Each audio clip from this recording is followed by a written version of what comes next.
When it comes to making dinner ahead of time, hearty beef stew is always a good idea.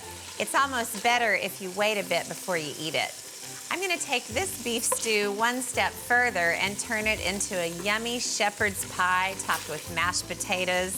It's pretty much a dream for my family when I make this. They love it so much. I've been browning the meat for the beef stew. I used chuck roast and I cut it into chunks. And I got the heat really high under the pot so I could get a nice brown color. I'm taking it out of the pot just for a few minutes. I'm gonna throw some onions in. And this heat was so high and that meat got so brown that there are so many flavorful bits in the bottom of this pan. That's exactly what I want. Crank up the heat a little more. And then I'll stir the onions and just cook them for a couple of minutes to get them going. They're getting coated in all those little bits of flavor. Beef stew is definitely one of those comfort foods for me. It just is so rich and hearty. I think anything that takes 2 or 3 hours to cook is always gonna turn out great. Okay, the onions are really starting to go. I wanna throw some garlic in here, so I'm gonna mince up 3 cloves. I really love days like this when I can get dinner going early in the day. There's something about cooking dinner late in the day.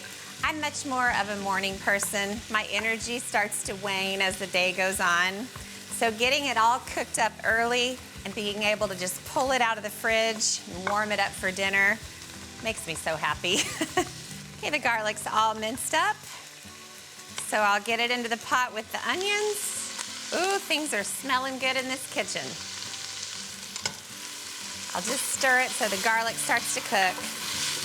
Now I want the stew to have a little bit of thickness, so I'll help that along by sprinkling a couple of tablespoons of flour right over the onions. The stew gets a little bit thick anyway as it cooks, but the flour really helps that along, and the liquid's just gonna be thick and rich.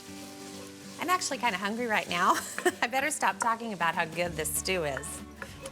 So now for the liquid. A lot of times when I make beef stew, I use red wine for the liquid, but this time I'm gonna add some beer. Good old beer. It's not pretentious at all. It has a nice mild flavor, and I love using it with stew. Okay, that liquid is already thickening up. Gosh, it smells good. I've also got some beef broth because I want this stew to be really savory. I'll just add probably 2 cups or so. You can use your own beef stock that you have simmered slowly over time, but I use way too much to use my own, so I've always got cartons in my pantry. I'll splash in a little bit of water, and whenever I make beef stew, tomato paste is always on the ingredient list. It's not really a tomatoey broth. The paste just gives this extra flavor and makes it nice and rich. The color is really beautiful. Shepherd's pie is one of those comfort foods that is also great for entertaining because it's just so darn gorgeous and delicious. You can serve a big old shepherd's pie in one pan, or you can do individual ramekins. You can do small iron skillets if you're having guests. It's so versatile. You just pick the vessel and it works. So I've got a few more things to add. A few dashes of Worcestershire sauce just to make sure it's extra savory. And plenty of salt and pepper. Ooh, that pot's starting to boil. And in the spice realm, I like to add paprika. A couple of teaspoons or so. It just adds a hint of a flavor and of course contributes to the beautiful color of the stew. And then I like to add just a little bit of sugar. It's kind of an unusual ingredient, but with the tomato paste, the sugar kind of counteracts the acid. And it just adds to the richness of the sauce. So now the beef goes back in. You know, you can make an enormous pot of this stew and then divvy it up into smaller quantities and freeze it. I've done that from time to time. This stew is a great slow cooker recipe too. Just put it on low for about 8 hours or so. It turns out glorious. The great thing about stew is you can individualize it and add whatever you want. You can add wedges of red potatoes, carrots, different veggies. I decided to keep the veggies out of the stew and I'm gonna serve them on the side with the shepherd's pie. It's gonna be really good. I'm hungry. All right, the lid goes on the pot. I'm gonna turn the heat down, and it just needs to simmer for a couple of hours. Meat and potatoes is a way of life around here. So shepherd's pie is really the best of both worlds. It's got both the meat and the potatoes in the same dish. I'm gonna make the mashed potatoes. I've been boiling some peeled potatoes. They're nice and soft. And they go right back into the pot. And I'm gonna do a twist on my regular mashed potato recipe. I'm very, very excited about it. Now, when I mash potatoes, I turn the heat on under the pot. It's just on low. And the heat allows more steam to escape so that when you stir all the mashed potato ingredients together, they don't get gummy. One of the greatest things I ever learned from my mother-in-law, Nan, was this recipe for mashed potatoes. She always makes them ahead of time, sometimes 2 or 3 days ahead of time. And because of all the ingredients in the dish, they always bake up just beautifully. I very rarely make mashed potatoes at the last minute now. Okay, I think those are properly mashed. So now it's time for the good stuff.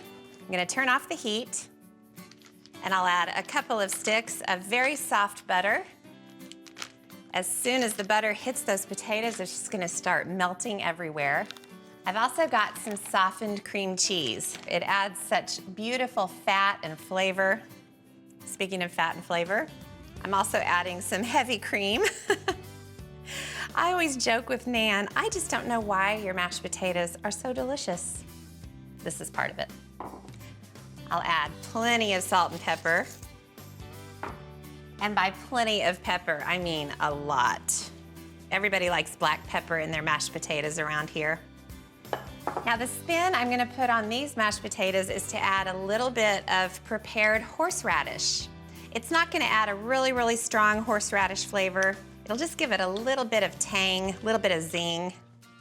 Okay, now I'll go in with the wooden spoon and just fold all of this together. My gosh. I can remember growing up watching my mom whip mashed potatoes right on the stovetop. She'd plug in her little electric beater and just whip away. I think if you mash them really well before you add all the other ingredients and get them nice and smooth, you don't really have to whip out the mixer. Plus, my boys were having a sword fight with my 2 beaters the other day, so I probably wouldn't be able to find them anyway. That looks so good. I want to give the potatoes a little bit of green. I'll add a good amount of minced parsley. The potatoes look absolutely wonderful. So now I've just got to assemble the shepherd's pie. The stew has been cooking away. I let it cool a bit because that makes it easier to assemble the shepherd's pie. So I'll add big spoonfuls of this thick stew. Oh my gosh. It has cooked so perfectly. The beef is nice and tender, and it's actually starting to shred itself a little bit. One more big spoonful. Okay, that's all the stew. Now I'm going to carefully transfer the mashed potatoes right on top. And I'm just using 2 spoons. I don't want to disturb the stew too much. So I'm just scraping big plops of the mashed potatoes all over the top. You know what would be great is if you made a batch of mashed potatoes for shepherd's pie and added in a little butternut squash so it had a little bit of a squashy flavor and color to it. I'm gonna take a dinner knife and just carefully smear the potatoes so they're mostly covering the stew. You can do little swirly designs. If you're fancy, you could even put the mashed potatoes into a piping bag. I am definitely not fancy, so I'm gonna stick to just swirling it with a knife. Okay, the shepherd's pie is all done. I've just gotta cup it in the fridge and it'll be ready for dinner later. With its crispy topping, everyone gets a great big helping with lots of the delicious stew and horseradish mashed potatoes.